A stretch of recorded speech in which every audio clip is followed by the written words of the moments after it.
මේ තියෙන Toyota genuine engine oil එක. ගොඩක් කස්ටමර්ස්ලා අපෙන් අහන දෙයක් තමයි කොහොමද අපි මේක genuine ද නැත්නම් duplicate ද කියලා හොයාගන්නේ කියලා. ඉතින් අපි අද බලමු කොහොමද මේක genuine ද නැත්නම් duplicate ද කියලා හොයාගන්නේ කියලා. ඔයගලන්ට ඉස්සෙල්ලාම පේනවා මේ hologram stick එකක් තියෙනවා. මුලින්ම මෙතන තියෙන hologram stick එක ඕල්ලෝ හූර ගන්න ඕනේ. මෙන්න මේ විදිහට හූර ගන්න.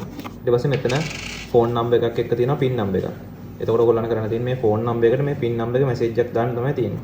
අපි ඒක කරලා බලමු. මේ තියෙන්නේ phone number එක. මේකට අපි මේ pin number එක message එක දාලා බලමු. ඊට පස්සේ ටිකක් වෙලා යා අරගෙන අපිට මැසේජ් එකක් කියවයි මේක genuine ද නැත්නම් fake ද කියලා.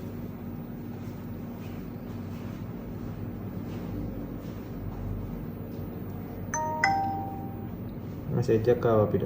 ඉතින් මේ තියෙන්නේ අපිට Toyota ලංකා එකෙන් ආපු මැසේජ් එක. මෙහෙම තමයි අපි engine oil එකක් genuine ද නැත්නම් fake ද කියලා අඳුරගන්නේ.